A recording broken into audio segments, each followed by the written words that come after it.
So everyone always asks me, what is the secret to making serious money? And I tell them the truth, but nobody ever believes me. I have probably failed with about a dozen businesses by now in my 26 years on this planet. But honestly, it just took just one to make me nearly $2 million and set me up for life. From a cash flow perspective, no, obviously. In this video, I am not even going to include absolutely basically like Forex, insurance, e-commerce apps, and all that stuff. I mean, trust me, I have tried so many damn things, lightly, but these are just kind of I will say 5, the ones that I really gave a serious shot at, and the lessons I learned from each, and I may even talk about how I do not even view them as failures anymore. I really do not. As I get older, if anything, I appreciate them that much more. So let us just dive right in. Busyness number 1 was an online fitness training company that I tried starting when I was in high school. So I have been big into working out since about 13. I have been consistent since that point. And by grade 10, I was just training a few kids, a few buddies from high school, for like lunch money, right?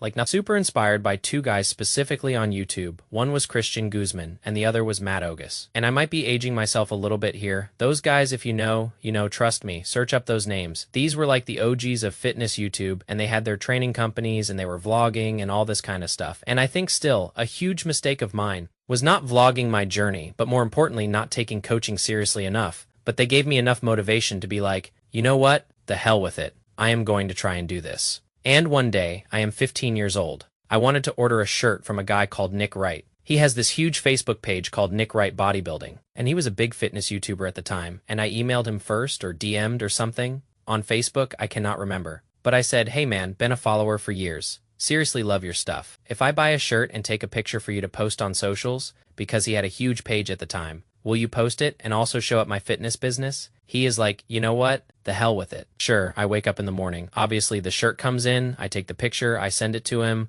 I wake up that next morning, and it is posted. It is getting a ton of likes, a ton of comments. And I had 6 emails in my inbox asking about my prices. Right. So this is before everything. This is before I had a website, even a domain. Like I even look like a kid, right? So I woke up to 6 emails about prices. A few never responded back. One said it was out of his budget. But 2 people were like, okay, awesome, send me the PayPal, and I will get that paid. And I had gotten my first taste. It was like $150 per person. 2, it was not even anything crazy. Maybe it was $125 or $100. Something light. But I remember being in class and seeing that transaction come through, and I am like, oh my God, like this is actually a real possible thing. This is insane. It was so cool to me that you could do this. That was my first ever like real transaction. And I still remember that to this day. The funny thing is, I felt I was slightly onto something. And this is before the online fitness space just blew the hell up to what it is today, right? But the issue was, those following months,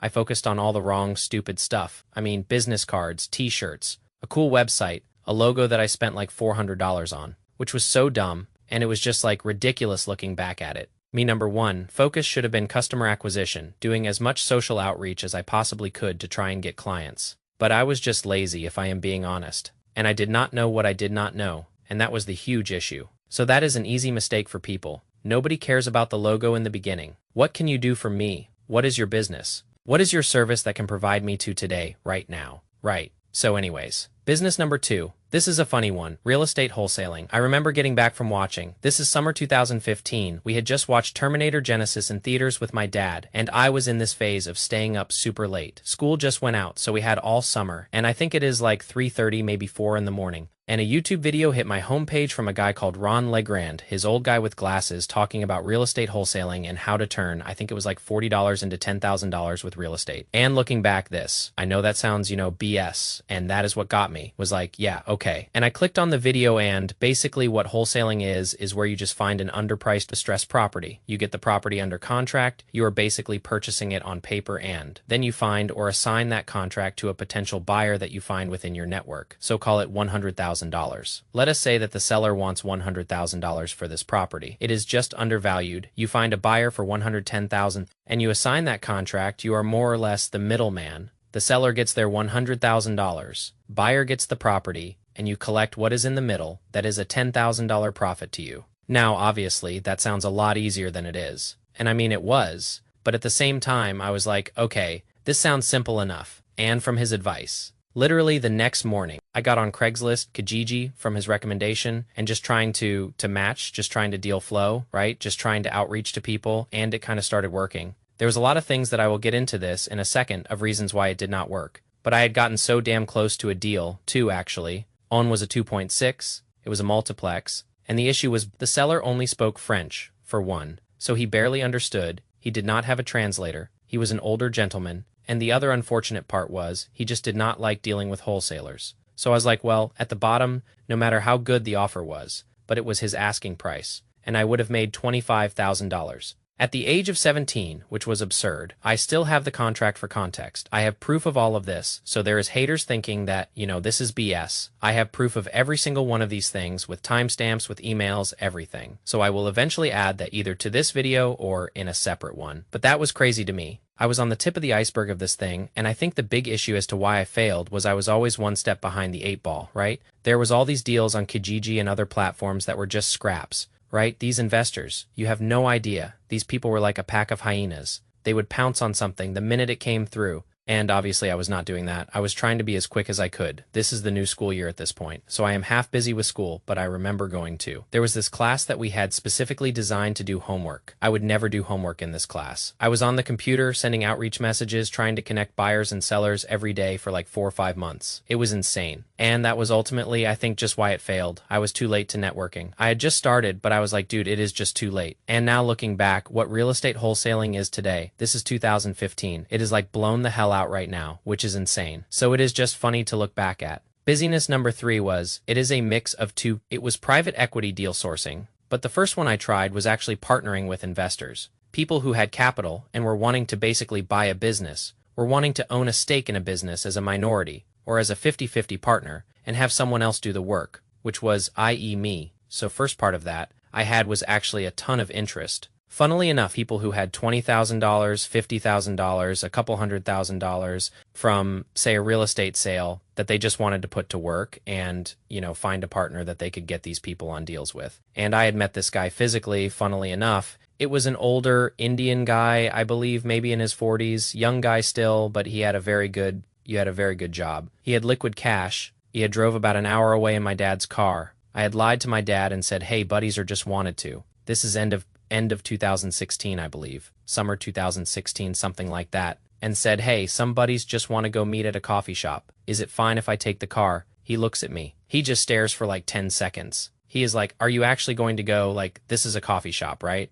I said, yes, I promise. And he is like, okay, go be back by this time. If you are not back by this time, we are going to have a huge problem. And I was still back by that time, but he did not have a tracker on the car. This is before that. This is none of that. So I was like, okay, thank God I did it. And there is a funny side note to this story that I had ran into a curb at the very last minute, only scratching his front bumper. But that is for another day. If you want to hear more details on that, I will happily share. But it was funny. I met with this guy at a coffee shop about an hour away from my house. He was shocked. He is like, man, you look a lot younger than you sound. I am just going to be frank. And I had started to build my communication at this point, right? I had started making some cold calls from the real estate wholesale space, so I felt confident enough. He is like, you do not have a job, right? And I am like, no. He is like, you are not in school then, right? I am like, no. He is like, where does the confidence come from? Where does this happen, right? I am not making sense of it, and it was just very, very funny. And we get to it. He shows me his bank account, and then he is like, I guess I am pretty set on doing a deal. I do not know if you can find, some better ones, because I tried to match websites. I tried to find other offline businesses for sale, and it fluked. It never went anywhere. What happened is he was so sold in the moment, but obviously this is a multi-step thing, and I did not lock it up enough. I did not obviously get to sign a contract or anything like that. But I think the reason that part failed was nobody is going to trust a 17-year-old kid. Man, I had no reps, I had no experience running a business, and thank God nobody trusted me with, running a business day today. Because even if you are buying something established, there is so much more that goes into it. So then I peeked off to the private equity deal sourcing part, which was okay, I will find companies for sale, and I will just match full-time buyers for them. I will match full 100% capital owner purchasers with them. And I had called every single private equity firm in North America to do this, and find sites on BizBuySell, Flippa. Those were the main ones. There was an Empire Flipper, Empire Flippers, something like that. All these deal flow sites,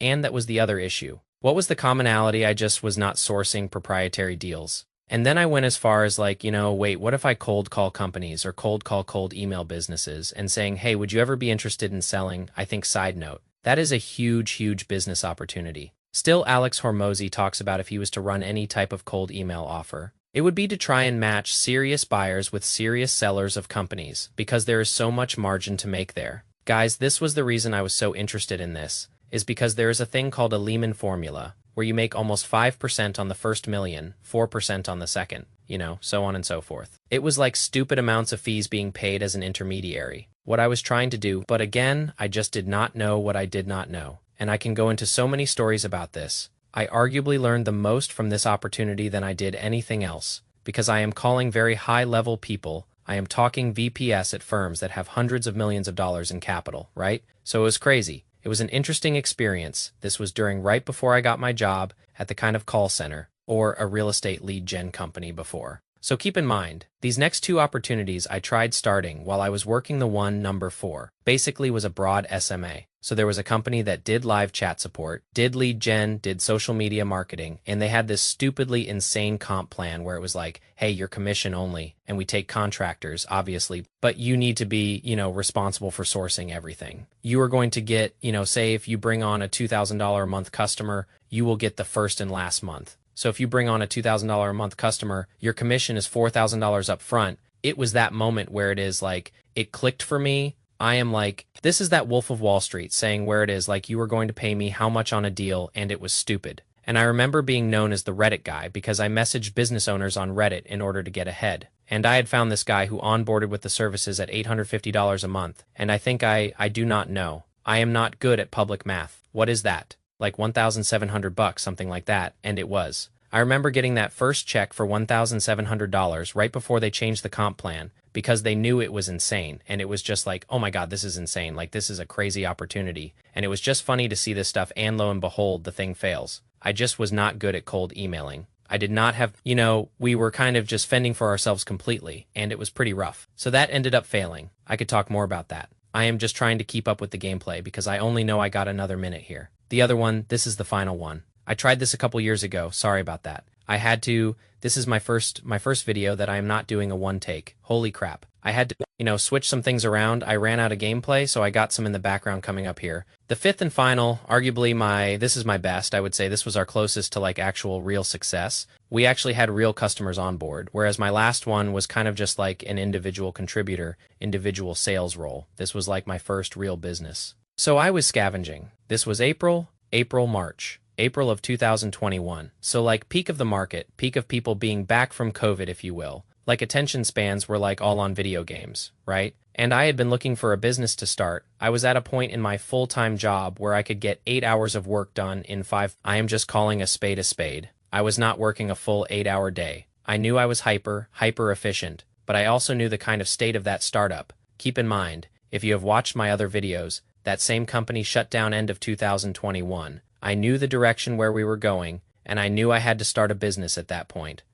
It was not dawning on me yet that it is like, dude, you do not need to complicate things. Just go start what you are already doing. So I did not do that yet. That was my first kind of real success. I will talk to that, at the end of the video, but this I wanted to do something in the tech space, or just the startup world, if you will, because it looked flashy, it looked sexy on the outside. Right, so I was on the Reddit startups thread, and this guy from the Netherlands, him and I connect specifically on a business about this. And it was an idea where it was a software product. Specifically, I will give you the closest competitor because I am not going to dox myself of the company name that I ran. But closest competitor was Instreamly, INSTREAMLY.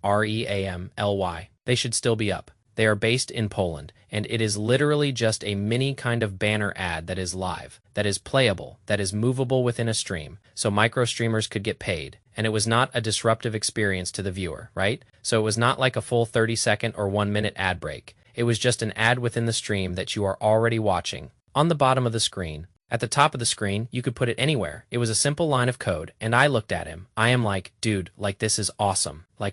This is way better viewer experience. Advertisers are going to make more money. Streamers, micro streamers to be specific, are going to make more money. You do not have to wait for Twitch partner program, right? So it is, like, let us do this. Man, let us build this thing. We built a very mock kind of prototype, and I learned from my other mistakes where it is like, We just need to sell, sell, sell. I will be head of sales. I will just do as much outreach as physically possible. The issue, though, was, number one, it was a marketplace. It was a glorified marketplace. And for those who do not know, I am not against them. They could do extremely well. But as one of your first hits, one of your first businesses, they are so stupidly difficult, right? You are connecting someone, it is a chicken and egg issue. You go from buyers, you have to connect buyers and say, hey, would you buy this? Awesome. Great. And then you have to go to the sellers and actually get that demand to be able to fulfill it and match the needs. It is this constant totter. So I started off with Reddit. Again, I reached out to every single streamer, like thousands of streamers, hand by hand, to say, hey, would this be something you are interested in? Take a look. We got an absolutely insane response rate to be like, yes, absolutely. Now some were unqualified. That was another problem where it is like, some had 5 viewers, and it is like, nothing against that. But 5 viewers is just not going to be enough to make this thing work.